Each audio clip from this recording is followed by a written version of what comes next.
ajal wajjisani jawar muhammadin qabsoo keenya maysuun qabuti qomallee daandiirra inuma cimsoo qabna daran ka duraanirra yoo duune jannata rabbii seenanii yaddaa qalbiirra jiraannaan jiraachuudha bilisummaan dachiirra haga yoom diinni nu bulchamu kanutti micciira dhiira dhiisii dubartiin keenya meeshaa hiikatte diinarra jannata rabbii yaadannaan maal goota dunyaa irraa falmadhu angoo har'aa boruusi harka jira jajjabaadhu yaa dhiira tokkummaan cimsi dallaa dhugaa barbaanne callaa yaa rabbi mee dubbadhu dhugaa ummata bal'aa bu'aa siyaasaa shiraa waliin nu diree jallaan dhugaa barbaanne callaa Oromiyaati yaa biyya Oromoota Baalee fi Arsii irraa miliyeenan qabda goota ummata Wallaggaa irraa miliyeenan qabda goota Shawaa Harargee irraa miliyeenan qabda goota Booranaaf Gujii irraa miliyeenan qabda goota Walloo fi Karrayyuu irraa miliyeenan qabda goota Jimma Abbaa Jifaar irraa miliyeena qabda goota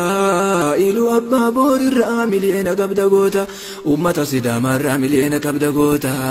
kophaa keettuuf geetta maala lagaa irraa goota qe'ee keetti si mooyaa lagaa ammaaf si barooda qabeenya abbaa keetii dhuunfatee ka fedhe maaf si qooda maana kan kee keessatti si moo'ee ati maaf dhaabatta boodaan alagaa si fakkaatee firfirsee maaf si qooda sobee mataa isin keessaa ciree boru maaliin sochootaan gateettii qofa deebisee irra kaayuu farqoota waggaa dhibbaaf akka olluun jenne nu godhuudha kaayoon naftanyoota akka Firaa'oonaa dhiira fixanii hambisuuf dubartoota ilma abbaa gadaatu biyya bulchaa jira jedha gariin gowwoota warri akka Oromoon itti cabte seenaan beene dhalootaan ummanni waa baratee gahumsaan qabne barnootaan bordoo nafxanyaa ta'ee nu fixe aqliin ballaan dhugaa barbaanna callaa garaan duyda ta'eef garaanii harree ka dhufe hunduu yaabbatu tadhaabattu raraanii qaayidaa hayawaanaati waan barsiisu seenaanii dayyuusa rabbi jibbee haqa ta'aaf azaamni rabbiin isaanaa baaru haa diigamu alaaman isaanii sodaattuu garaati maatima garaanisii bishaanii mootii samii caalaa sodaatti nama garaa fincaanii kaleessas kanaan nurra ture mootummaan gabroomsaanii kaleessuma adeen gaddagaaf wayyaanee wal falminu sanii jarri kun jara wajjiin nu dhaadatan gabbayanii nama kenna meeqaa tamajjeessa harka isaaniin akkasumattu soofalmanni kufe sirni nyaataanii quufaa fokkotee wayyaa ariitii feelee wayyaa kuma jedhansanii haga yerootiif jedhame itti kenname amaanaanii booroo keessa kaayannee ufee hagicha rafnaanii isa kalee nu godhan dhiifamaan bira tarraanii shoror keessaan nu jedhanii dhiifama nu gaafannaanii sanirra isinii tarree nu deebi'uu baannaanii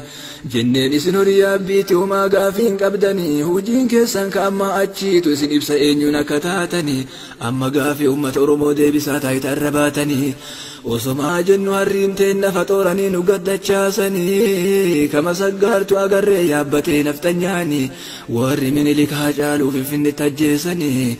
Oromootu ajjeesa jedhaa yookaan hin argattan jennaanii dokumantarii sobaa walitti qindeessanii maqaa Oromoo waggaa dhibbaaf hin qabne nurratti barreessanii Adaanechi Abeebeetti kennanii gabaasa godhi jedhanii nadhitti abaaramtu akka Miniliksanii waaqni Oromoon qabu ka guyyaa kaasuni gurra isiillee qabee arraba zulmeessanis waan namtichi duubarraa itti mudhagayuu dadhabnaanii namticha tokkicharra deebitee maqaa meeqaa waamnaanii dhugaatu imimmaan boohe ilmoo waaqaa gaabsanii guyyaa naqaanii dhufaa jaalatamoo jibbanii gaafa kolfitu dhufa fuullarra imimmaanii Rabbiin imimmaan nurraa haqa hin dhufti bilisummaanii wareegama kaffalutu nurraa eegama tokkummaanii kadu'e gara jannataa deemu shahiidummaanii mammaata duuna damii dhiiga ormummaanii qe'ee ofii irratti kormummaan abbaan malaa dhugaa barbaanne callaa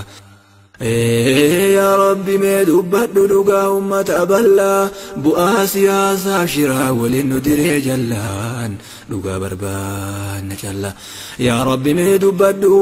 لقى أمة أبلا بؤاسي آسا شرا ولندري جلان لقى بربان جلا